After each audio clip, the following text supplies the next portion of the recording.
before the July 3rd election, and the results of various opinion polls have been released. Members of a central wage committee will consider a new rate for the minimum daily wage on July 6, 3 days after the election. ASEAN and China will consider sanitary and phytosanitary measures, technical barriers to trade, and customs procedures as they revise their free trade agreement after implementation for 8 years. Update the news around the world with Onrawi Tangmi Sang and Patsurang Desha Puttarangsi in Asean Newsroom.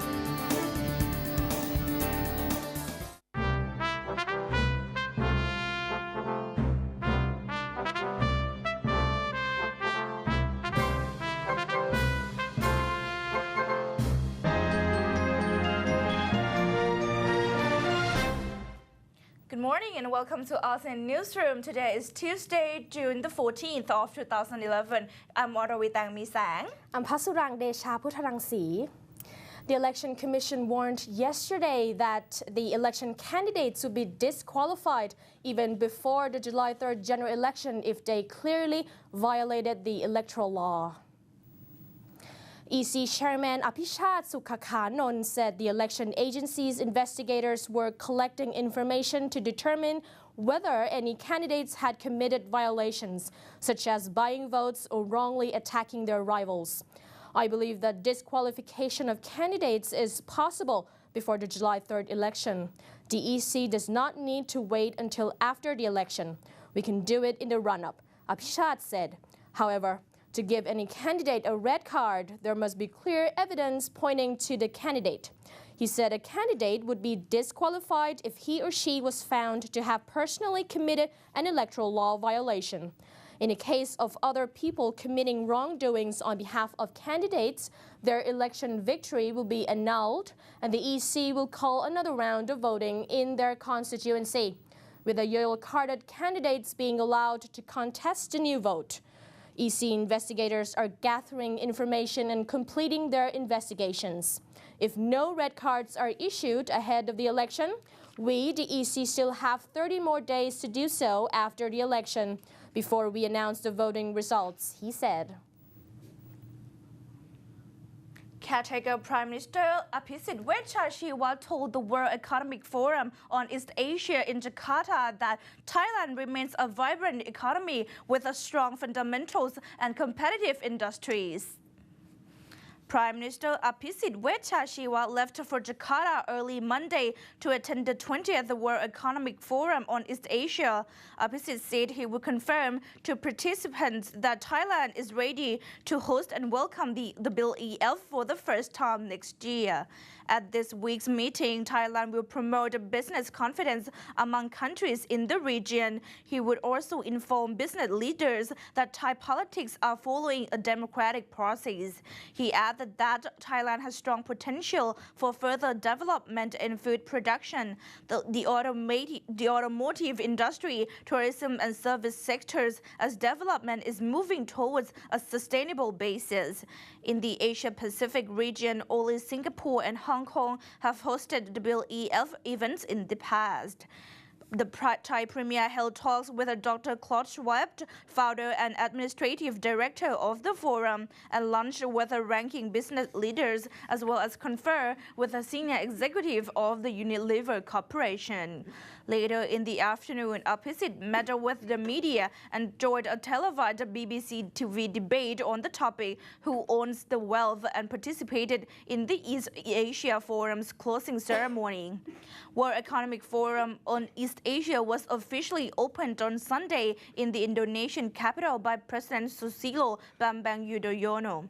Some 600 business, government, and civil society leaders from more than 40 countries are expected to attend the 20th Bill EF on East Asia under the theme Responding to the New Globalism.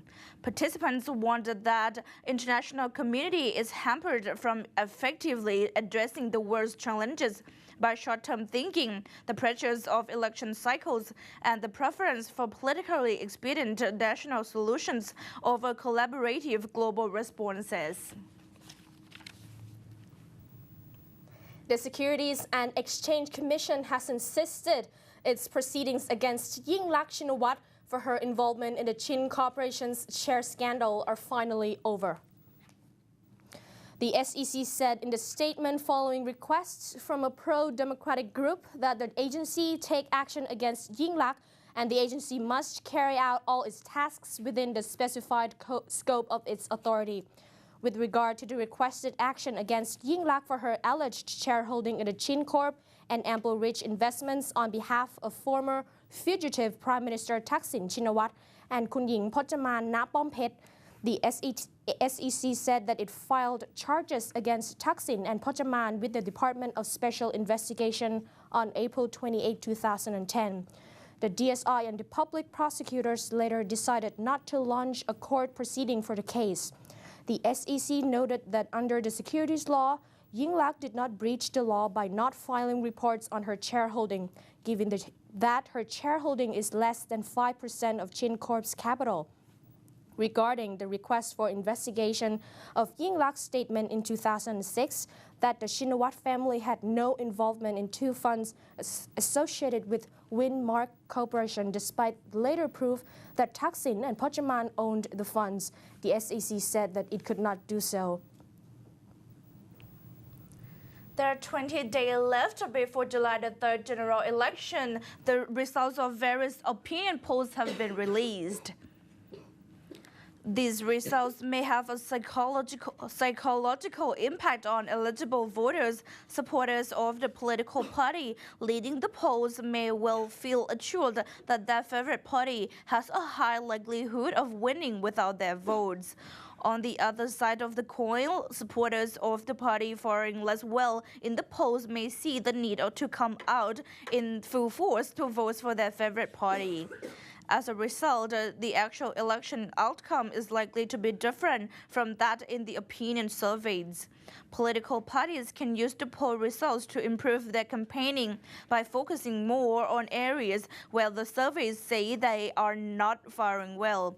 Poll results could influence not only eligible voters but also post-election politics. Recent polls by many university research centers have shown that the Pheu Thai party is leading the Democrat Party and will win the election. However, 1/3 to half of the respondents said they remained undecided which party they would vote for. Pheu Thai said its survey showed that the party would win more than half of the 500 seats in the House of Representatives, as many as 270.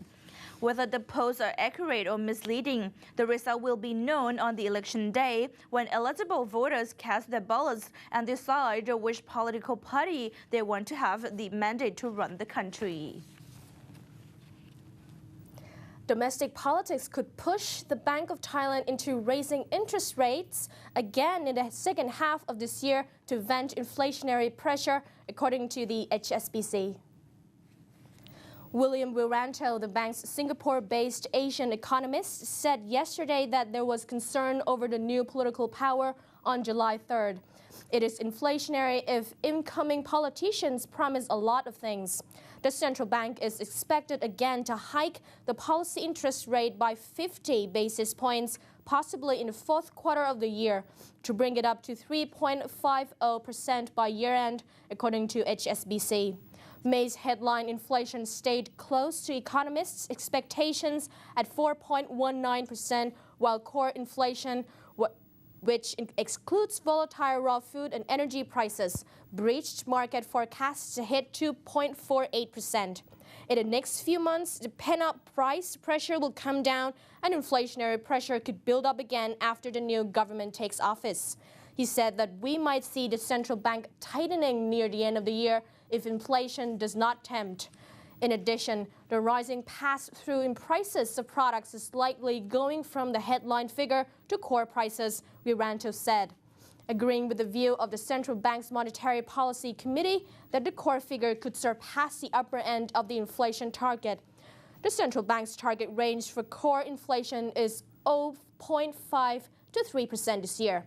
This year's headline inflation is estimated to reach 4%, and core prices are likely to increase 2.8%, according to HSBC.